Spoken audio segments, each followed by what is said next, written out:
নিরাপদ রাখা, সুন্দর রাখা। আর তারা যখন ওদের দায়িত্বটা সঠিকভাবে পালন করে এবং সেখানে জিজ্ঞাসাবাদ করে, এবং সেটার কারণে আমরা কখনোই বিরক্ত বোধ হই না, এবং এটা ভালো লাগলো যে এই বিষয়ে তারা কনসার্ন। আসলে আমরা এতগুলো মানুষ আছে একসাথে, একটা বড় টিম, ওনারা আমাদের সম্পর্কে ইনফরমেশন দিল। আমরা বরঞ্চ এই ধরনের দায়িত্বশীল কাজকে অ্যাপ্রিসিয়েট করি, ধন্যবাদ জানাই।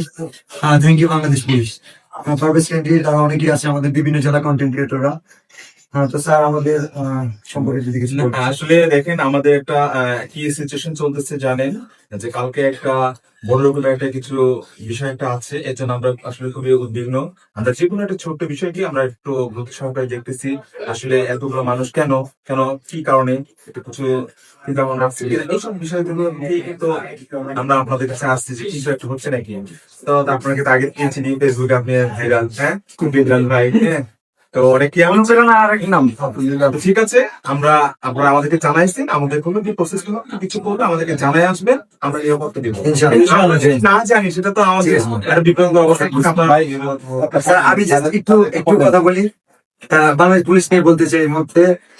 আমি যদি বলি লাস্ট 72 ঘন্টা